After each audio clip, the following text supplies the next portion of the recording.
What's crack-a-lackin'? Welcome in to My Mind is a Weapon Fantasy Football Show. What's crack-a-lackin'? Welcome into another episode of My Mind is a Weapon Fantasy Football Podcast. I am your host, Sleazebomb. Today's episode, we're going to be going over wide receiver, start-em, sit-ems, every single matchup. And guys, we got 4 teams on the bye. Falcons, Bears, Packers, Steelers. Make sure they're out of their lineups. We're going to find replacements if you need. I'm going to give you starts, flex, high-end, low-end flex, sit plays. I'm going to give you all the statistics defensively for defenses, yards allowed, even rushing yards allowed to the wide receiver, points per game, game scripts, over-unders, how I like the games are going to go. All the information you're going to need is right here to help you dominate this week. Before we dive into it, guys, make sure you smash that like, hit that subscription button, turn that bell on so you don't miss the live show, so you don't miss the videos. All the support is absolutely appreciated to the max. I can't thank you guys enough. If you have any questions as well, drop in the comments down below. It doesn't have to pertain to this video. I try to answer every single one of them for you guys. That's a goal of mine this season. It's getting tough between Twitter here. It's mayhem, but I'll try to get to them. If I don't get to them, make sure you check out the live show. It'll be Thursday, Saturday, and Sunday as well. We also have 24/7 the Guys FF off stream Discord with me and Big Draft Energy. We cover everything dynasty trades, dynasty player values, redraft, pick'em, locks, 5 for 5 so far on my 1 weekly lock. And last week I went 7 out of 8 slips. Absolutely insane week for me on the betting side. And again, let's take a look here at my wide receiver stardom sit-ems for every single matchup heading into week 5. So if you guys are new to the channel, this is my wide receiver stardom sit-em board. Green as auto start, yellow high-end, low-end flex. I'll let you know red is going to be a sit away team at the top versus the home team at the bottom, guys. And let's kick it off here with the 3-1 NFC West battle, my San Francisco 49ers. And we don't know what to talk about here yet because it's early in the week. You're going to have to pay attention to the injury updates that are coming here because the 49ers, we just keep getting hurt every single week. It's like we have the worst training staff in the history of the NFL. Can't explain it. It's absolutely bonkers. But Ricky Pearsall goes down. Juan Jennings goes down. Monday practice came out. I haven't seen any update yet. They haven't practiced yet. We don't know how it's going to go. The matchup would be great here. We also don't know if Brock Purdy's going to be out there. So they have this over-under at 47.5. And I'm like, is that really going to hit in a grunge battle, NFC West, grind them out game where everyone's hurt? Or are the Rams just going to put up 30 by themselves? That's where I'm kind of at in this game right now with the injuries. So when you're looking at the Rams defense, the matchup is plus. They give up 34.2. That ranks 23rd. They've given up 608 yards. They've given up 4 passing TDs as well. So, the opportunity is going to be there. Again, we don't know if Pearsall or Jennings is going to be out there. Maybe Kendrick Bourne or Demarcus Robinson becomes like a DFS dart throw play. But I'm not trusting it any single way in this game, especially this early with how it's going with the injuries for the 49ers right now. So flex play if needed, if they are out there. Again, you got to make sure you're paying attention to the injuries. On to the Rams side going against the 49ers. The 49ers are top 5 versus the wide receiver, only giving out 25.5, 441 yards, only 2 passing TDs, 11 yards they give up to the wide receivers on the ground. Doesn't matter. Puka Nacua, the wide receiver 1, Devontae Adams, top 15. I told you they both be top 15 wide receivers. When these guys are out there, they're 71% target share for the LA Rams. This is the duo of all duos, and as long as Stafford is healthy, I do not care about the matchup because you cannot double both these guys. This is how this is going to be all year long. This is such a nasty duo. You're starting both of them 100% every single week. Down to London we go, or across to London we go. The 2-2 Vikings headed into the 1-3 Browns, and it's an over-under of 36.5, guys. That is rough. Now, we don't know if it's going to be J.J. McCarthy. We don't know if it's going to be Carson Wentz. J.J. McCarthy practiced on Monday, so I haven't seen the update yet or what's going to happen there. But I'm still starting Justin Jefferson regardless of who the quarterback is. Let's be real. You paid the draft capital. The man is a superstar, and you saw him light up the Steelers last week. He was just dominating route by route by route. The man is unstoppable. Jordan Addison, I'm not starting in this game versus the Browns. The Browns defense has earned the right to say they are a top defense in the NFL. I think this is going to be more of a Justin Jefferson show, TJ Hawkinson in this game. And, Addison, I could throw him in. Actually, we'll throw him up there. He's earned it as well. We'll throw him in as midstream here. He'll be a low-end flex play. So I'll throw Addison in the low-end flex play if you need, because there's a lot of teams on a bye. That's bad by me right there. But I don't love him this week. I'll put it that way. So he's low for me. On the Browns side, Cedric Tillman goes down with the injury. I'm still not playing Jerry Jeudy. Isaiah Bond emerging a little bit here, getting a little more looks here and there. He was one of my low-end buys. I posted on Twitter a couple weeks ago for very cheap. Price is probably going up now with the injury to Tillman. But you're going up against the Minnesota Vikings.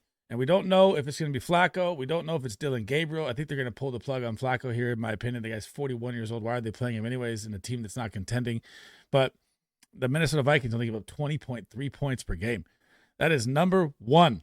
They've given up 17 yards on the ground to the wide receiver on end arounds, 417 passing yards and 2 TDs. This defense is for real across the board. They're going to get after Wentz or J.J. McCarthy, which is why I think they're going to keep Wentz in there, because this could be a massive just get after the quarterback game for the Browns. That's what Myles Garrett and this defense does. So Jefferson's to start, Addison low in flex, and I'm benching all the Browns. Man, the 1-3 Raiders and Geno Smith are headed in to take on Indiana Jones and the Indianapolis Colts, Danny Dimes. And Jacoby Myers, man, this is the last start for him. So Geno Smith has looked absolutely terrible. Jacoby Myers has had 11 targets for the past 2 games, averaging 45 yards, no touchdowns. And the passes from Geno Smith, guys, this guy should have thrown like 10 picks in the last 2 games. He is throwing into double, triple coverage. It looks freaking awful. Now, Trey Tucker had that blow-up game. I told you don't start him next week because of one blow-up game. That's a fantasy rookie mistake 101. Dante Thornton, Jack Beck have become afterthoughts in this offense, and it doesn't look good. None of the Raiders' offense looked good. They blew the game to the Bears. They should have won that game. Raiders style, I hate to throw that out to Raider fans, but that's just what the Raiders do. They just fuck shit up. Excuse my French. But you're going up against the Colts. So the matchup against the Colts here is great. 41.05 points allowed. They allowed to the wide receiver. That's 29th, 4th worst in the NFL. 679 yards, bottom 5 there as well, and 6 passing touchdowns. That's over 1.5 passing touchdowns a game. That's why I have Jacoby Myers as a start. This guy's playing 90+% snaps, wide receiver 1 usage. Get this man the ball, Geno Smith, or this is my last time putting Jacoby on a start for a minute here. On to the Colts side, Michael Pittman has been the guy. This matchup is beautiful. The Raiders are 30th versus the wide receiver, 41.1 points per game allowed, 695 yards, 5 passing TDs as well. The scary thing is their run D's been good, but I still think it's a Jonathan Taylor game here. But Michael Pittman's earned the start. Josh Downs' usage coming up a little bit here and there. And A.D. Mitchell, man, God, this is my guy. Like, I've been pumping this guy up for so long. He gets the big touchdown break and makes a boneheaded mistake and drops the ball going over the end zone. Probably going to lose playing time because of it. Probably cost the Colts the game because of it as well. It really, really sucks. I'm really high. I've been high on Adonai Mitchell since Texas, man. He's so talented. He's one of the most athletic wide receivers you'll see out there. He dominates routes, and he just hurt himself a ton. So I'm going to throw Michael Pittman and Myers as a start and Downs as a flex if you need. And both these pass defenses are terrible, but I just don't trust the Raiders. Jackson Dart, the man, the myth, the legend. The New York Giants upset the Los Angeles Chargers. But in New York Giants MetLife Turf freaking Stadium, takes another one and gets Malik Neighbors, man. They've got to do something about this field. I don't know if you've seen that like tweet that's out about all the injuries they have. It's absolutely bonkers. But Malik Neighbors' season has come to an end. Him and Jackson Dart would have been so special. It drives me nuts. But that moves Wan'Dale Robinson into a start and Darius Slayton into a flex play. These are both going to be 90% wide receivers. They're going to be playing from behind most of the season. Maybe not this game against the Saints because you're playing the Saints, right? So you got to think about that as well. This game's over-under is 40.5. When you look at the Saints defense versus the wide receiver, they rank 19th, giving up 33.7, 574 yards to the ground, and 5 touchdowns. It's a touchdown a game to the wide receiver. And Jackson Dart has the legs they have to worry about to open up the plays for Wan'Dale Robinson and Slayton. And I really want to see Jalen Hyatt get involved here as well. I might throw his name up here come next week. Speedster, big body that I used to like last year, but he just didn't hit. So he could get his chance here and could be another viable piece for Jackson Dart that is not a bad wide receiver 3. On to the Giants side, Olave finds the end zone, the number 1 targeted wide receiver in football, and you're going to get the New York Giants defense. They rank 31st versus the wide receiver. 41.7 points, 733 yards, second worst in the NFL yards allowed, 4 touchdowns. That's a touchdown a game as well. And this is what I talked about with the Saints, besides like this matchup. This maybe isn't a matchup where they're playing from behind the whole game. Maybe it is, maybe it isn't. Both these teams are really bad, right? But the Saints' volume is just crazy. You're in Kellen Moore's offense, pass, down by 15, down by 20, down by 30, pass. Olave threw a pick last game, which was crazy. Or I don't know if he threw a pick or fumbled. I forgot what the stat was, but found the end zone, and he's going to have a great matchup here against the Giants. He's one of my favorite plays this week. Volume is king. And Rashid Shaheed had a touchdown opportunity go away last week. He's kind of like your Jameson Williams, man. You want to throw him out there, it's boom or bust. That's what's going to happen. You're going to get a 60-yard bomb, or you're going to get 4 for 40, and that's just how it is with Rashid Shaheed. So I'm going to leave him in the middle. That's up to you if you want to take that gamble risk, or if you have some players on a bye, you need to throw them in there. I'm okay with it, like low-end flex, but I just don't love risk, man. The Cowboys at 1-2-1, crazy to say with a tie with the Packers last week, are headed into the New York Jets, who are 0-4, falling apart, and it's ridiculous. Now, CeeDee Lamb, they got a couple updates that he's trending in the right direction. I'm going to say he sits one more game, but obviously if he's playing, he is a must-start wide receiver. Let's be real. You're never sitting CeeDee Lamb regardless. George Pickens proved me wrong big time last week. They did get that fumble with 9 seconds left to turn the game on its head and get them back in the game and change George Pickens and Dak's outcome of the game. But this game's 47.5 over under. Dallas is favored by 2.5. I'm starting George Pickens if CeeDee Lamb is out there. But if CeeDee Lamb isn't out there, I'm starting CeeDee Lamb and I'm putting Pickens into a flex play because I think that's how it's going to be when CD comes back. Now, Garrett Wilson, my guy. No one was higher on Garrett Wilson coming into this season, and you're seeing exactly why. He even had a touchdown taken away for one of the worst pass interference calls I've ever seen. He should have had 2 TDs and 30 points last week. He's a top 5 wide receiver. He's going to get volume galore, and you get the Dallas Cowboys defense, guys. This is the worst defense in football. And versus the wide receiver, lo and behold, they're dead last. 48.9 points per game. 827 yards, all bottom of the barrel, 9 passing TDs. That's over 2 a game allowed. Garrett Wilson is absolute smash start, just like Justin Fields. Get him in your lineups. The 2-2 Broncos are headed into the 4-0 Philadelphia Eagles. And we got to look at this game in a different way here, man. So the over-under 43.5, Philly's favored by 3.5. And the Philadelphia Eagles, like their DVOA is the worst in the NFL for any team that's 4-0. This offense is not good, and somehow they're winning games. It is absolutely crazy.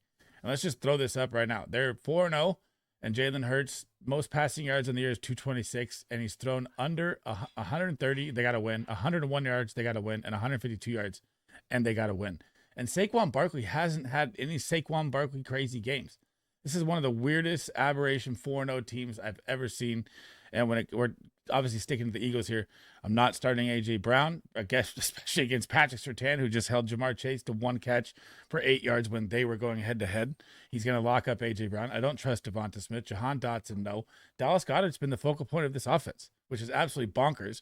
And you're going up against the Denver Broncos defense, who right now versus the wide receiver currently is ranking 7th, giving up 26.6. Sorry, it's something in my throat. They've given up 508 yards and 1 TD. No. Not with the way this Eagles offense has looked. This has been one of my best calls of the year. Yes, we're only 4 weeks in, but I told you the Eagles receivers are going to struggle. Jalen Hurts just gets it done with the tush push and the rushing yards. On to the Broncos side. I'm going to go with Courtland Sutton as a start. Now, I know you're going up against Quinyon Mitchell. I know you're going up against Cooper DeJean. Maybe we get a little more playing time from Evan Ingram here to make him a viable tight end because he's only playing 40 to 50% snaps, which is crazy, but he has been injured. So, you got to throw that out there. But the Eagles, they rank middle of the pack, 32.3 versus the wide receiver, 600 yards, 3 touchdowns allowed. So, about 75% chance of a touchdown. You got Marvin Mims getting the end around. Troy Franklin's breaking out a little bit. Courtland Sutton's still going to be the focal point of this offense, which I thought it would be Evan Ingram, but he's just not out there healthy yet. But Ingram still saw 7 targets last week playing limited snaps. So that's a plus side there. But Courtland Sutton is always like that non-sexy wide receiver 2, flex play that you need. They could give you 10 points with touchdown upside. And I think it's going to be a grunge game where the running game doesn't work that much in this game. So I think you're going to get more passing volume from both sides here because I think it's going to be a struggle to run. So I like Courtland Sutton as the only kind of start in this game, and low-end flex plays for Marvin Mims and Troy Franklin if you need a deep throw because the volume is going up for them a ton. The 1-3 battle of the Miami Dolphins coming off their big win over the Jets' first win of the season last night are going to be heading in to face the Carolina Panthers. And Tyreek Hill, man, that knee injury was gruesome. And yet somehow he's waving and smiling on his way out. Make it make sense with Tyreek Hill. The man's just a different breed, man. But you're going to get the Carolina Panthers this week. And Malik Washington was on my waiver wire video. If you haven't seen that, check that out because the waiver is going to be tonight or depending on how your league setting is. Now, when you're looking at the Dolphins, they're going up against the Carolina Panthers defense, right? And the Carolina Panthers defense gets gashed by the run, not by the pass. They're number 2 versus the pass, giving up 23.2 points. That's crazy to say. They've allowed 396 yards, best in the NFL, 2 passing TDs. But with the situation you have, unless they get ahead and they get to pound Devon A-Chain again, I'm going to like Jalen Waddle as a start, even in a bad matchup. Usually I kind of temper it, but Tyreek Hill's gone. The volume is going to go to Jalen Waddle more. You're going to get some end arounds from Malik Washington. He's more of a deep, low-end flex play in this game for him because he's a home run hitter, and he's also had like 8 carries for 60 yards on the year. So he's going to be an interesting piece to pick up here. Can he fill the Tyreek Hill speedster role? We'll see how it goes. Don't really love it as a flex, but low-end flex play if needed. Carolina Panthers, Ted McMillan, man. God damn, this is just, it's rough. I mean, Bryce Young, I was super high on coming in. I thought they would catch a little fire after the win. They went right back to the dumpster. And Ted McMillan's still going to be a start. He saved his day in garbage time. It wasn't pretty at all. He was coming off injury as well. So, they kind of alluded to it wasn't 100%. But you get the Miami Dolphins. They're number 8 versus the wide receiver. They would give up 27.8, 427 yards. That's top 5 TDs, though. This is where the big body red zone attack needs to come in. That's a touchdown point or 1.2 touchdowns a game. So the opportunity is going to be there. The over-under in this game, 44.5, not high. Carolina's favored. I mean, at this point, I'd almost take, the Dolphins to win this game with how bad the Panthers have looked. But Xavier Legette, we don't know if he's going to be out there either. He's been out. Jalen Coker coming off IR. Keep your, pay attention to him because he's going to be a nice waiver wire pickup come next week here. But I'm going with Waddle as like the only start I really like in this game. Malik Washington as like a deep flex play. And Ted McMillan is always a start. Another 1-3 battle. The Houston Texans getting their first win, shutting out the Tennessee Titans, are now going to be heading in to the Baltimore Ravens. And they might be going up against Cooper Rush, is what it looks like. 2 to 3 weeks with Lamar Jackson is what they're saying is the injury update as of now. I don't know if that's official. That was just Underdog. Shout out to Underdog. That's just what I'm reading off their page right now. The over-under in this game, guys, is 39.5. Super, super, super low game here. I like the over regardless. That's way too low for me for these teams. Nico Collins has been on a mission. They've got to get this offense going, though. Like, you saw the Texans win the game, but it was Woody Marks. It was Nick Chubb, because the game script just led to the run. Now, I know when you look at the Ravens' pass defense, you got to think, dude, this is a smash play, right? They rank 28th, 39 points per game they allow, 616 yards and 6 touchdowns. That's 1.5 touchdowns a game, over 150 yards a game just the wide receiver position. This is smash Nico Collins. Smash Christian Kirk at the hiccups. Jaden Higgins been an afterthought after all the talk of him rookie hype in the season. Maybe he kicks in later. But you got to go with the start here. You just got to hope CJ Stroud gets this thing together. Maybe 2 wins in a row here. Maybe getting Cooper Rush will help them, get back on track, because this passing offense has not looked at like what I thought it would be this season. Ravens side, I'm still going to go with Zay Flowers as a start. I think they're going to need him more than ever now with Lamar Jackson going down. They got Likely back as well to go with Andrews. You saw them split snaps a little bit there. Cooper Rush, security blanket. He can get the job done. He's been a journeyman. But you're going up against the Houston Texans pass D right now, and the Houston Texans pass D on the season, they are coming in at number 12, ranking 28, giving up 28.6 points per game, 573 yards to the air, and only 2 touchdowns. So tough matchup, but I do like the gadget plays that I believe they're going to be drawn up for Zay Flowers here. I don't think you're going to get like the Lamar Jackson, obviously you're not going to get the Lamar Jackson rollout, create a play and have Zay Speed get to it. And I don't think you're going to get a Cooper Rush bomb shot to Zay Flowers either. I think it's going to be a lot more gadget work. I think they're going to get him involved heavily in the short passing game between the hashes and the 10-yard line. And I think he's going to be a start play here. I really like Zay Flowers, even though most people don't with Cooper Rush. The Titans at 0-4 are absolute hot ass right now. I mean, what else can I say? And Calvin Ridley has not been the Calvin Ridley I thought, but I'm not giving up hope yet, guys. I'm not. So he obviously had the back injury last week, came out, played limited snaps there, didn't look good there. I am Manor coming up a little bit, obviously because Calvin really went down. Injury sustained led him to more work. And you're getting the Arizona Cardinals. This is a defense that can be exploited by the pass. I mean, right now they rank 18th. Before last week in that weird game, they were ranked like 25th. So they give up 33.4 points per game, 626 yards through the air, bottom 5. This is where a Calvin Ridley splash play can happen. This is what I'm trying to tell you. 2 touchdowns allowed. And you're going to get Tyjae Spears back. Maybe that gives them a little more speed on the outside because Tony Pollard, he's coming up there in age, hasn't looked himself, even though he's getting massive usage. So I still am going to throw Calvin Ridley on a start. This is the last dance with him, though. This is a great matchup. He needs to get 10-plus targets. But again, look at the injury updates. Pay attention. We don't know what's happening yet, but I'm still starting him in this game. I'm a volume chaser, and he's going to get the volume here. On to the Tennessee Titans side. MHJ silences the hater with a catch in the end zone. Head-to-head posterizing TD, gets on his knee because all the hatred that's happening to him, and he lets it out. And I think he's just going to go up from here, guys. I'm hoping it's not just a one-game blunder and we're back to more Marvin Harrison Jr. talk next week, because this is a great matchup. You get the Tennessee Titans. They rank 27th versus the wide receiver. That's 5th worst, giving up 38.2 points, 671 yards, and 4 touchdowns to the wide receiver position alone. That's 1 touchdown a game and over 160 yards allowed to the wide receiver position. This is a smash play for him. I do not trust Michael Wilson. I do not trust Zay Jones. And again, Alec Ayamanor is a very deep, low flex play that if you need to throw out there, I'm okay with. 3-1 battle between the Tampa Bay Buccaneers and the Seattle Seahawks is here.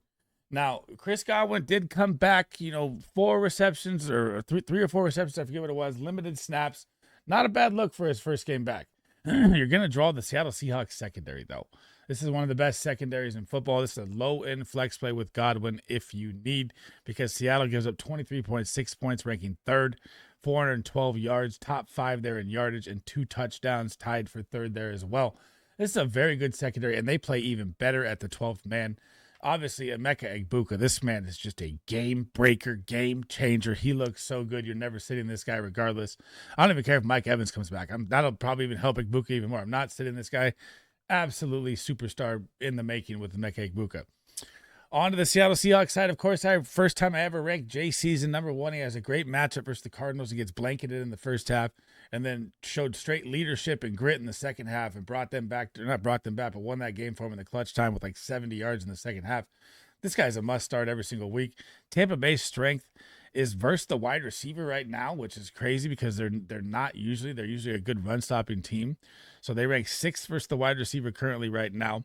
428 yards allowed, 25.9 points per game to the position, 3 touchdowns. And Jay Season's still going to eat in this game. I mean, I'm never sitting this guy regardless. Cooper Kupp is almost done with. It's almost Torrey Horton might be taking this job sooner or later. I mean, it's crazy to say I've been such a Cooper Kupp fan, but he's not getting out of his breaks. He's not finding the zones. He looks a lot slower. Father Time might have kicked in with all the injuries, and I don't trust starting him at all. Oh, this is an all systems green game, and you're going to be like, why, after seeing the Cincinnati Bengals offense? So we'll talk about the Lions first here. 3-1 Lions, 2-2 Bengals, 49.5 over-under. They think the points are going to fly. So do I, even with Jake Browning. But we'll get there in a minute. Amon-Ra St. Brown. Wide receiver 2, must start wide receiver every single week. Absolutely balling out. No question there. Jameson Williams, guys. The most asked about player I get every single week. Start him over this guy, start him over that guy, sit him over this. My response, and this is why I don't draft this guy. This is why I try and sell him as soon as he pops every single time. Or if you have a Lions fan in your league, sell him to that Lions fan so you don't have this nightmare. He is the biggest boomer bust wide receiver probably in a long time. I don't know how far you want to go back with the question, but he's never had over 6 receptions in his entire career. And that's ridiculous. So the matchup is great. The Cincinnati Bengals defense, I want to say smash start Jameson Williams, but I'm leaving that up to the owner of Jameson Williams because you decided to draft that nightmare. So the Bengals rank 25th versus the wide receiver. They give up 36.3, 659 yards, bottom 5 there, 3 touchdowns they've given to the wide receiver position. All looks great in a high implied point total game. You saw him drop a bomb last week. You've seen it go a little bit sideways, and the Lions offense is getting even better. So I'm starting Amon-Ra every single time. That's a given. You drafted him in the first round or, late second possibly. Easy start. Tesla's not there for me. Jameson Williams, again, that is your choice. Now, let's talk about this. Jamar Chase and T. Higgins. So, obviously, we've seen the last 2 weeks, and it does not look good. But there's a little hope at the end of the tunnel here this week. I'm not going to say they're going to win this game. Nothing like that. But there is a little hope at the end of the tunnel, injury-wise, that happened last week for the Detroit Lions. They went and they traded for DJ Reed in the offseason from the Jets. Star corner, he goes down. Looks like he's going to be out for like 6 to 10 weeks. Long injury, not season-ending, but very bad for him there. Their first-round draft pick, Terry and Arnold, the cornerback as well, he went down. So they're going to be missing their 2 top corners in this game. And I know Jake Browning, and I know he's been in the system for 5 years and he's looked terrible. I'm starting both these wide receivers still because you're missing the 2 studs. They should be able to feast. The only thing that kind of scares you is how long can that offensive line hold up with Hutchinson just bearing down. And that offensive line, man, this I don't know how many times we could talk about this in 1 year, but this is what the front office needs to learn, to invest some money in the offensive line to protect your superstar assets, because Jesus, this line gets crushed so fast. I mean, watch every snap. It's like bling, bing, get rid of it now. Bing, bing, in my face. It's so terrible. They get after him so quick. It's going to have to be like short, quick passes, but I think Chase and Higgins are still going to be viable starts just because the injuries the Lions have. The 2-2 Commanders are headed into the 3-1 Chargers, coming off that loss to Jackson Dart. The over-under in this game, 47.5, midway high implied point total game there. And Terry McLaurin looks like he's trending up. Hopefully we get JD5 back, right? If JD5 is not back out there, I don't have the official update yet, but I have seen the update that Terry McLaurin is trending back up. So I'm going to put him as a flex play. And if you guys have been subscribed to the channel, which helps you out a ton, I had Terry McLaurin as a sit till week 4, because old guys that are 30 years old that hold out that far take a long time to ramp up, and he even got injured, didn't even make the ramp up. So I'm not putting him either as a start yet, coming off the injury as well. Now, Deebo Samuel in the Cliff Kingsbury offense, the screen game, the deep ball and garbage time saved his day last week, still going to be a start for me regardless, because he looks absolutely phenomenal in this system. You're going up against the Los Angeles Chargers, though. They are number 4 versus the wide receiver, get up 25.5, 503 yards, only 1 passing TD to the wide receiver. It's a very, very good defense all the way around. But in a kind of, I'm going to not say a grunge game, but in a kind of a must-win game for the Commanders here. So I'm going to throw Terry as a low-win flex and Deebo as a start. Chargers side. My God. I mean, I didn't trust Quentin Johnson. It's time. I've taken enough. He's a must-start wide receiver every single week. The matchup here is glorious as well. And guys, I mean, Ladd McConkey is the wide receiver 3 for the Los Angeles Chargers. Let that sink in real quick. Ladd McConkey is the wide receiver 3 for the Los Angeles Chargers, and you drafted him in the 2nd round. Quentin Johnson looks like an absolute league winner right now. I mean, 13 targets last week, 8 receptions. My lock on the week, by the way, was Quentin Johnson over 22.5 long reception. That was absolute nails. 23 points, 14 points, 16 points, 25 points. Wide receiver 4. We're talking about a top 5 wide receiver that you could have gotten in the 13th, 14th round. Absolute gold this man has been.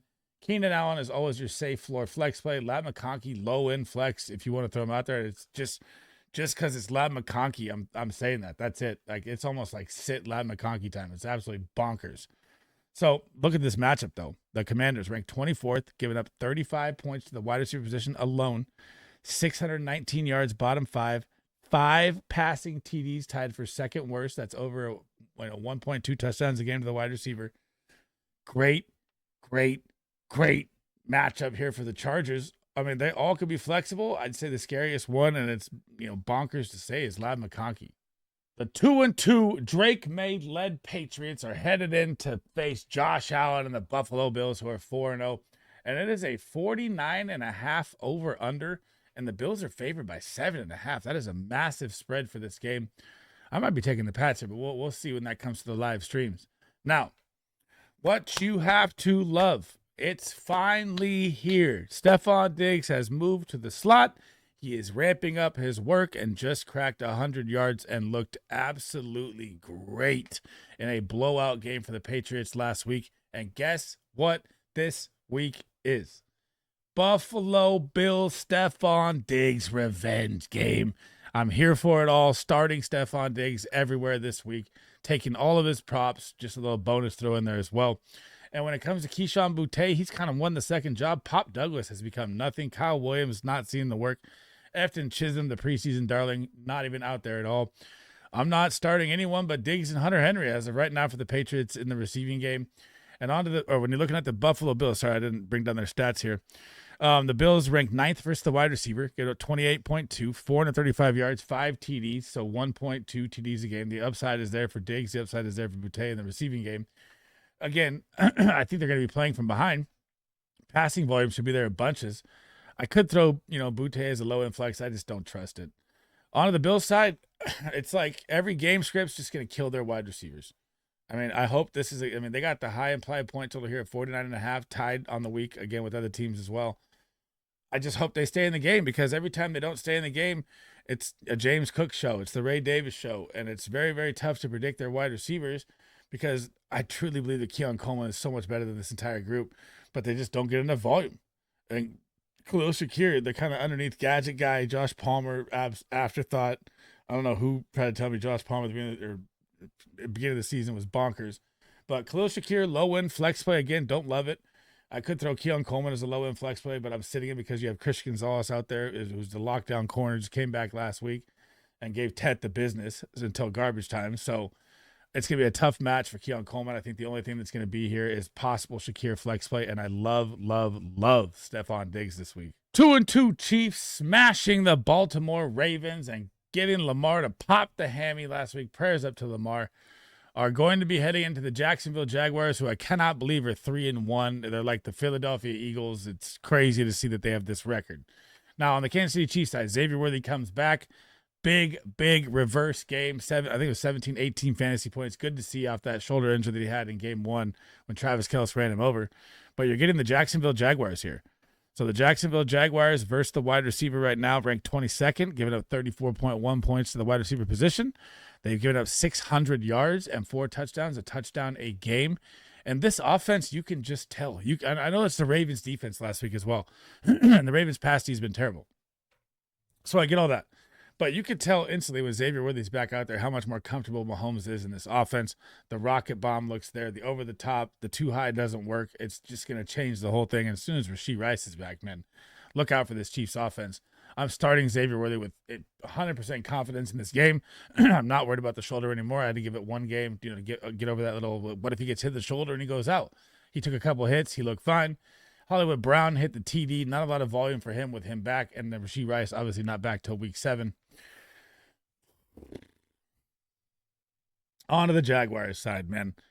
It's a big miss as of right now. I was in on Travis Hunter, telling everybody he's going to be a wide receiver. Looks great when he's out there playing wide receiver. They just don't use him right. They don't use BTJ right. They don't use anybody right but Travis Etienne, it seems like, so far in the season. And they should not be 3-1 by any means. And you're going up against the Kansas City Chiefs right now, who rank 11th versus the wide receiver, getting up 28.5, 500 yards and 3 TDs, so under a TD a game. And I know a couple things. So everyone, is after Shane Waldron and how bad he's made this offense. Like, can't blame him there. He ruined Jay Season. He ruined Romo Dunze, and now he's ruining BTJ and Travis Hunter. This is just facts I just didn't see before the season. But there's a little light at the end of the tunnel, if you will, because Travis Hunter played 9 defensive snaps last week, and then they pulled him off defense. You saw him make that electric superstar catch across the middle. That is the talent that he has. You saw him the week before that get the ball in space and juke out 5 defenders.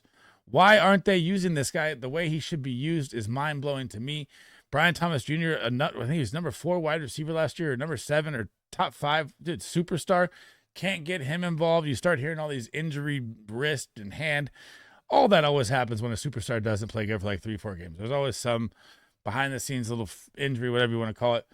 This offense doesn't look good. I'm not starting any of them on Monday Night Football. I do not feel confident. I've lost all hope in this offense passing game right now. It looks absolutely terrible. Parker Washington see more targets, and Brenton Strange. It's kind of like the Eagles offense, man. Brenton Strange and Dallas Goedert. Those are safer starts right now than A.J. Brown, Devonta Smith, BTJ, and Travis Hunter. It's absolutely mind-blowing to me, but that's just where we're at right now through 4 weeks.